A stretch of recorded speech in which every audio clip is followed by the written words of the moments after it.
Assalamualaikum warahmatullahi wabarakatuh. Hadirin, selamat mendengarkan radio kita ini. Sekarang kita akan masuk membicarakan lagi tentang martabat kehidupan. Bagian yang akhir daripada keterangan tentang hidup itu. Hidup yang kekal, yang menjadi tujuan dari segala kita yang hidup ini.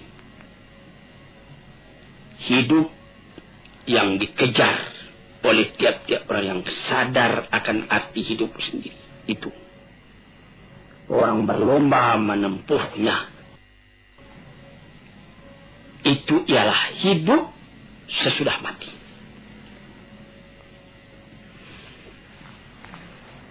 Itulah yang diserukan oleh kitab-kitab yang diturun oleh Tuhan. Itulah yang disampaikan oleh nabi-nabi yang diutus oleh Tuhan.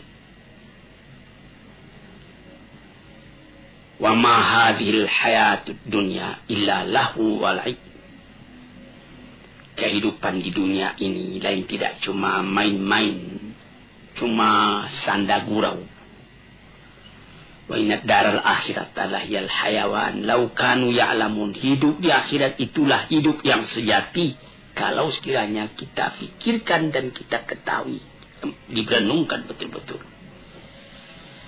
Hidup yang sekarang ini dibandingkan dengan kehidupan yang kemudian itu adalah seperti hidup sekarang ini seperti tidur saja. Sebagaimana telah kita katakan pada pengajian-pengajian kita yang telah dahulu. Hidup yang sejati, hidup yang akhir. Inna daral akhirat lahiyal hayawan. Hidup yang sejati, kalau kita pikirkan, itulah hidup akhirat. Dengan demikian kita dapat membuat supaya kehidupan yang sekarang ini menjadi kebun. Ad-dunya mazra'atul akhirah. Dunia ini adalah seperti perkebunan untuk mengambil hasilnya di akhirat.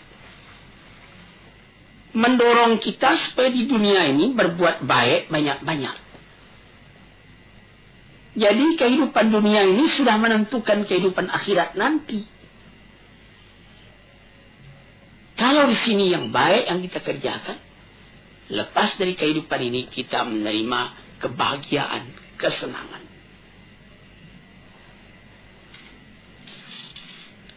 Nabi Muhammad sallallahu alaihi wasallam pernah memisalkan. Apa kata beliau? Mat dunya fil akhirati illa kama yudkhilu ahadakum isbi'ahu fil yami falyanzur bima tarja. Kehidupan di dunia ini jika dibandingkan dengan kehidupan akhirat, kata beliau, hanyalah seperti seorang yang mencecahkan ujung telunjuknya ke dalam air, ke dalam laut. Kemudian dicabut kembali. Basah. Basah yang sedikit di tangan itulah yang hidup di dunia ini. Berapa luas lautan lagi? Tidak dapat kita tentukan berapa dalam bertambah luasnya dibandingkan dengan yang air yang tinggal di ujung jari kita tadi. Ada yang katakan juga tanaffasatil akhirah. Hari akhirat itu menafaskan jiwanya. Jadi seperti kita satu di antara nafas itu yang sekian ribu kali kita nafaskan siang dan malam selama hidup kita. Satu kali kehidupan itu ada nafasnya. Seumpama itulah bilangan dunia ini dibandingkan dengan akhirat yang akan kita dapati. Berapa ribu kali sehari. Begitu. Yang sekali itu, itulah hidup. Hidup yang sekarang ini. Maka orang yang pandai memakaikannya, nafas yang sejenak itu dapat dipakainya dengan baik. Dan dia beramal menurut itu. Atau dia menukikkan dirinya masuk ke dalam air lautan. Sehingga basah ujung jarinya. Itulah bagaimana cara membasahi. Bagaimana cara bernapas. Pikirkanlah apabila kehidupan orang yang beriman, orang yang beramal salih di dunia ini merasa lapang, merasa bahagia, merasa tentram. Apa jadinya kalau sekiranya dia telah lepas daripada penjara dunia ini? Bercerai nyawa dengan badan dia masuk ke alam barzakh. Apa perasaan pada waktu itu? Pada lahirnya kelihatan tubuh dimasukkan ke dalam bumi. Asal tanah pulang ke tanah, air pulang ke air. Tapi yang roh itu terlepas dari ikatannya. Seperti kata Suhrawardi, seorang sufi yang besar. Seperti burung di dalam sangkar, dia berkicau, dia ingin keluar. Kemudian sangkar terbuka, burung pun terbang. Sangkar kosong, burung bernyanyi di tempat yang luas. Demikianlah roh apabila keluar dari badan. Setelah mendapat kelapangan di alam barzakh, bagaimana lagi kehadapan di Darun Naim? Di negeri yang indah. Di tempat permakaman yang tidak akan hilang. Apatagi dikatakan bahwa yang jadi inti kebahagiaan di dalam surga Jannatul Naim itu ialah melihat wajah Tuhan. Wujuhu yawma idzin nadhirah. Muka pada waktu itu berseri-seri. Ila rabbiha nadhirah. Karena pada hari itu kita dapat memandang Tuhan. Tidak ada kebahagiaan yang lebih tinggi daripada itu. Sehingga pernah ditanyakan orang kepada Rabi'atul Adawiyah, bagaimana pandangan Tuhan tentang neraka, tentang surga. Pandangan saya cuma satu, memandang wajah Allah. Dimanapun aku ditempatkan, aku dapat memandang wajah Allah. Itu 1000 kali lebih daripada surga.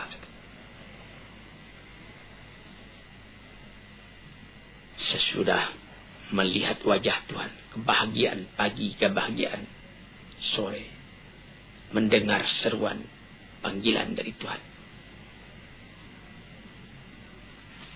Kemudian timbullah tanya, ma sababu takhallufin an nafsi antara bihadil hayat allati la khatara laha. Mengapa maka mereka itu, manusia itu kebanyakan sungkan, takut menghadapi kehidupan yang sejati itu? Mengapa mereka melengah daripadanya? Mengapa maka kehidupan yang ini saja yang diingini orang, kehidupan dunia ini? Mendaki menurun, kepayahan, bertambah tua, rambut pun jadi putih, gigi pun jadi gugur. Padahal dia cuma seperti khayal, seperti bayangan saja. Apakah karena salah menggambarkannya di dalam hati, atau karena perasaan sendiri telah tumpul, atau karena tidak percaya kepada kehidupan itu, atau karena akal kita sendiri tidak beres,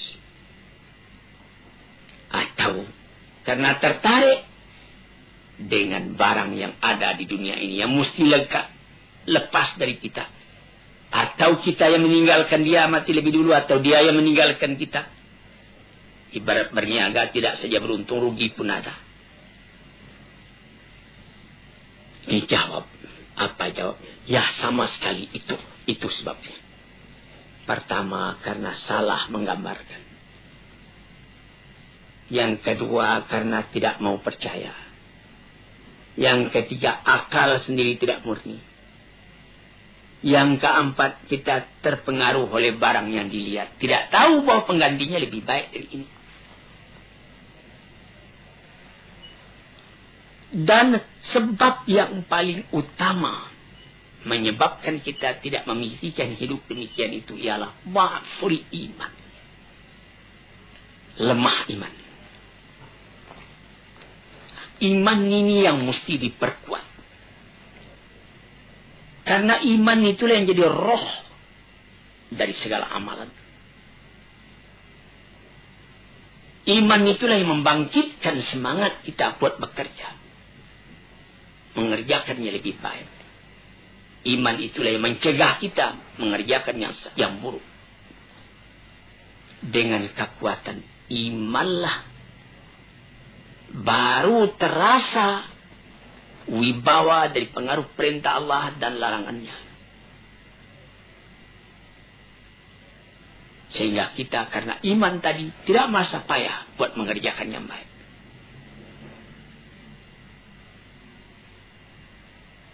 Itu. Maka apabila kuat iman, kuatlah kerinduan kepada hidup yang demikian itu. Dan sangatlah hati kita rasa terdorong, didorong oleh iman. Buat beramal karena ingat akan hari itu. Hadirin para pendengar yang terhormat. Iman kepada kehidupan yang akhir itu bukan artinya kita menolak hidup. Bukan menyuruh kita cuma sembahyang saja dari pagi sampai sore, sampai petang, sampai malam, sehingga tidak tidur lagi. Bukan. Apabila kita bekerja, misalnya bekerja di kantor, bekerja di ladang, bekerja berniaga, pasangkala itu dengan iman, itu nanti menjadi amal juga buat persediaan kita menghadapi akhirat esok. Misalnya, orang menjadi pegawai negeri, dipasangnya diat dari hati. Saya menjadi pegawai ini supaya saya dapat menservis kepada masyarakat dengan baik. Mencari harta yang halal untuk pembelanja rumah tangga saya, untuk menyekolahkan anak saya. Biar sedikit, asal amal saya itu amal yang saleh. Jadi bekerja di kantor itu pun menjadi amal yang saleh. Menjadi pangkal kebahagiaan pada hidup yang kekal nanti itu. Hidup yang sejati itu. Kita mencari makan, berniaga di kota, di pasar. Itu pekerjaan duniawi, tapi pasanglah niat. Mengapa engkau mencari makan? Karena ada perintah Tuhan di dalam Al-Quran. Kulu min tayyibati ma razaqnakum, makanlah oleh kamu segala yang baik rezeki yang kami berikan kepada kamu. Dengan kata kulu ada perintah, makanlah. Maka segala usaha mencari makan tadi, karena berdasar kepada ayat itu, kita pun berusahalah mencari makan dengan niat yang begitu, sehingga dia menjadi amal kita yang kekal buat akhirat. Atau seperti menjadi saudagar. Apa kata Nabi?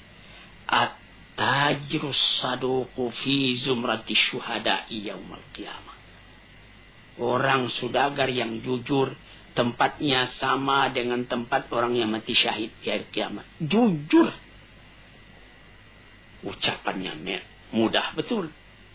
Tetapi dalam prakteknya, menegakkan kejujuran itu juga satu pengorbanan. Tetapi itu suatu alat untuk membahagiakan kita pada hari akhirat tadi. Atau yang lain-lain. Di dalam Al-Quran banyak perintah. Kulu min samarihi, makanlah buah-buahan itu. Jadi kita disuruh bertanam supaya dapat melaksanakan itu. Famshu fi manakibiha wa kulu min rizqih, berjalanlah di atas dataran bumi, injak bahu bumi itu, makanlah rezeki yang tetapi dari bumi. Jadi segala amalan kita bukanlah artinya saya tidak mau lagi mencari makan, saya mau salih saja. Tidak salih namanya itu. Itulah maksud perkataan Rasulullah, ad-dunya mazra'atul akhirah. Dunia itu adalah satu mazra'ah, satu kebun yang akan kita ambil hasilnya nanti di akhirat. Sebab yang kedua menjadikan kita lengah, tidak ingat itu. Kita pandang hidup itu cuma yang sekarang ini juga. Karena kelalaian sudah masuk ke hati kita. Lalai itu sama dengan tidur. Lalai, ghafalah hati kita, itu tidur hati. Sebab itu banyak kita lihat orang yang matanya nyalang, tapi hatinya tidur. Lain dengan Nabi. Matanya tidur, tapi hatinya nyalang. Yanamu ainuhu wala tanamu qalbuhu. Matanya tertidur tapi hatinya tidak. Terbalik dengan kita. Mata nyalang tapi hati tidur. Dibangunkan. Tahsabuhum aiqadhan wa hum ruqud. Disangka mereka itu bangun padahal dia tidur. Yang demikian itu menutup akan kesadaran hati. Sehingga sama dengan tidur malah dekat kepada mati hati. Fa innal qalba idza qawiyat fil hayatu la yanamu idza namal badan, katanya. Hati itu apabila hidup dengan kuat, kata orang sekarang menghayati, hati itu menghayati, dia tidak akan tidur walaupun badan tidur. Cobalah perhatikan. Orang yang biasa sembahyang tahajud tiap-tiap pukul 3 atau setengah 4 pagi sebelum waktu subuh datang. Walaupun dia baru tertidur matanya pukul 2, namun dia waktu dia biasa sembahyang itu, sembahyang tahajud tadi pukul setengah 4 atau pukul 3, dia sendirinya bangun. Walaupun dia sebentar cuma tidur. Karena sudah didesak oleh satu kesadaran batin. Sehingga lebih dulu bangun hatinya daripada matanya. Itu dapat kita perhatikan. Tapi kalau orang yang memang hati itu yang tidur, sampai kepada mata juga tidur. Kadang-kadang berlarut-larut saja, maghrib tidak, isya tidak. Sampai jangankan tahajud, sedangkan yang wajib pun lalai dia mengerjakan. Karena dia tidak ingat kehidupan yang sejati bukan di sini.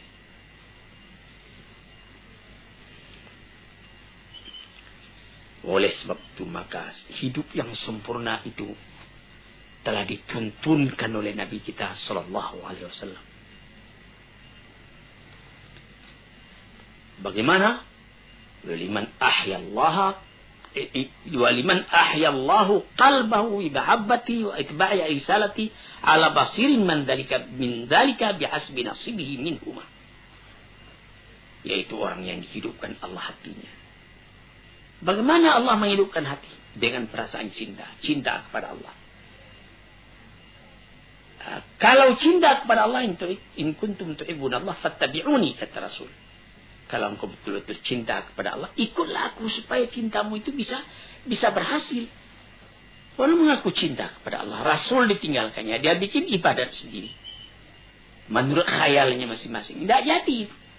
Rasul itu yang telah dipilih oleh Tuhan buat menjadi utusannya, menerangkan mana kehendak Tuhan.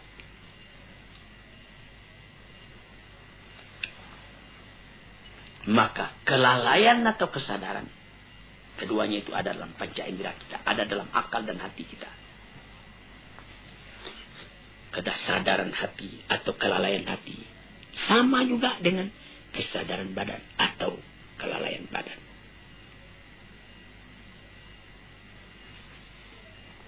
Kesadaran perasaan terbagi dua. Kesadaran hati pun demikian juga. Kesadaran badan atau kesadaran perasaan itu menembuskan dalam jiwa tiap-tiap. Tidak ada terdengar perintah, tapi ada kesadaran dalam batin. Dia bangun mengerjakan perintah itu.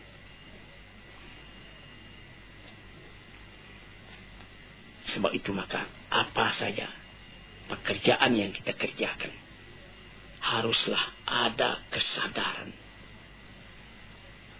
Orang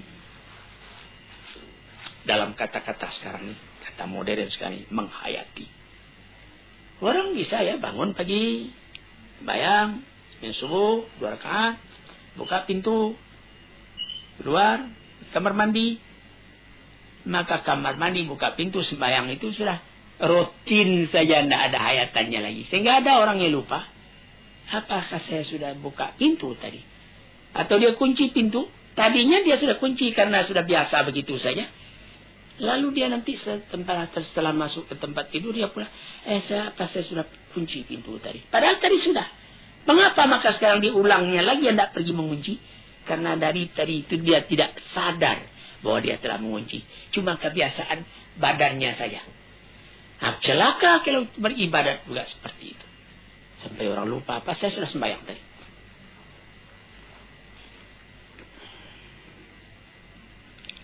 Hadirin yang terhormat, saya rasa untuk keterangan pada hari ini cukup sekian. Moga-moga Allah memberikan ketenangan dalam pikiran kita, sehingga kita simpulkan kehidupan yang sejati itu. Itulah yang tujuan daripada perjalanan kita di dunia ini. Assalamualaikum warahmatullahi wabarakatuh.